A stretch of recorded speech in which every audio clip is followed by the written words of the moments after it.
Hello বন্ধুরা, আপনারা সবাই আমার ইউটিউব চ্যানেলে স্বাগত। বন্ধুরা, আজ আমরা দেখব যে কিভাবে অতি সহজ উপায়ে রুই মাছের কালিয়া বানানো যায়। বন্ধুরা, এখানে মাছের কালিয়া বানানোর জন্য 500 গ্রামের রুই মাছ আমি নিয়ে নিয়েছি। মাছটাতে প্রথমে হাফ চামচ হলুদ, হাফ চামচ নুন ও হাফ করে কাটা লেবু রসের মধ্যে দিয়ে মাছটাকে 10 মিনিট আমি ম্যারিনেট করে নেব। ততক্ষণে একটা মশলা বানিয়ে নেবো। আমি এখানে আদা নিয়েছি প্রায় 2 ইঞ্চি সাইজের 4 টুকরো, পেঁয়াজ নিয়েছি 2টো, রসুন নিয়েছি 10 কোয়া মতন, 2টো কাঁচা লঙ্কা ও নিয়েছি ধনে পাতা। এখানে আমি মিক্সারে এগুলোকে পেস্ট করে নেবো। পেঁয়াজে ময়েশ্চার থাকার জন্য এখানে কোনো জল ব্যবহার করিনি। দেখুন পেস্টটা হয়ে গেছে এবং এই পেস্টটাকে আমি একটা অন্য পাত্রে ঢেলে নেবো। ও এখানে একটা টমেটো পেস্ট বানাতে হবে। এখানে আমি 2টো টমেটো নিয়েছি ও 4 টুকরো করে এটাকে কেটে নিয়েছি এবং এটার একটা পেস্ট বানিয়ে নিয়েছি। এখন প্রায় 10 মিনিট হয়ে গেছে। 10 মিনিট পরে মাছের যে আমরা ম্যারিনেট করে রেখেছিলাম সেই মাছটাকে প্রথমে আমরা ভেজে নেবো। এখানে একটু বেশি করেই তেল দেবো, কারণ মাছগুলোকে একটু ভালো করে ভেজে নিতে হবে। এখানে প্রায় 1/4 কাপ তেল ব্যবহার করেছি। এবারে গ্যাসের ফ্লেমটা হাই করে এটাকে লাল করে ভেজে নেবো এবং দু সাইডই ভালো করে ভেজে নেবো। দেখুন মাছটা কত ভালোভাবে ভাজা হয়ে গেছে। মাছ ভাজা হয়ে যাওয়ার পরে অন্য একটা পাত্রে 5 টেবিল চামচ সাদা তেল গরম করে নিয়েছি এবং এর মধ্যে হাফ চামচ জিরে ও 2টো কাঁচা লঙ্কা দিয়ে দেবো। এবার এর মধ্যে রসুন, আদা ও ধনে পাতার যে পেস্টটা আমি আগে বানিয়ে রেখেছিলাম সেটা দিয়ে দেবো।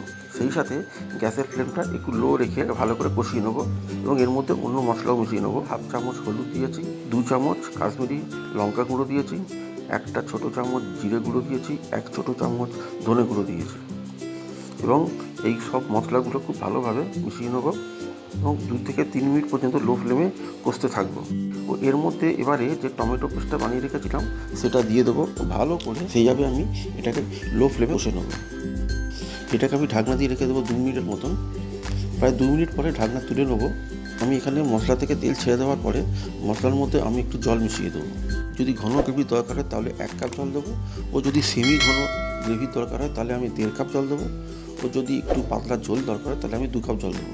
যেহেতু আমি এখানে সেমি ঘন গ্রেভি করতে আমি 1.5 কাপ জল ব্যবহার করেছি। এর মধ্যে 1 চামচ নুন দিয়ে দেবো। আপনারা আপনাদের স্বাদ মতো নুন ব্যবহার করবেন। এবারে গ্যাসটাকে মিডিয়াম ফ্লেমেতে রেখে দেবো ও ফুটতে দেবো। ও ফুটে উঠলে আমি যে মাছগুলো ভেজে রেখেছিলাম সেই ভাজা মাছগুলো ঝোলের মধ্যে দিয়ে দেবো এবং প্রায় 8 থেকে 10 মিনিট লো ফ্লেমে রান্না করে। মাছ আমাদের আগেই ভাজা রয়েছে, তাই আর বেশিক্ষণ রান্না করার দরকার নেই। এখানে কড়াইটাকে ঢেকে দেবো ও লো ফ্লেমে আবার 8 থেকে 10 মিনিট পর্যন্ত রান্না করে নেবো। 10 মিনিট পর ঢাকনা খুলে নিয়েছি ও এখন দেখতে পাচ্ছেন যে কি সুন্দর কালিয়ার রঙটা হয়েছে।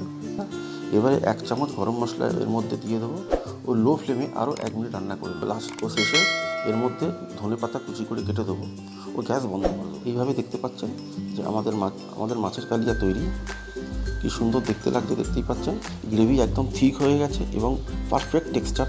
আপনারা এইভাবে বাড়িতে বানিয়ে দেখবেন। এটা আমি রুই মাছ ব্যবহার করেছি, আপনারা কাতলা মাছ বা অন্য মাছও ব্যবহার করতে পারেন।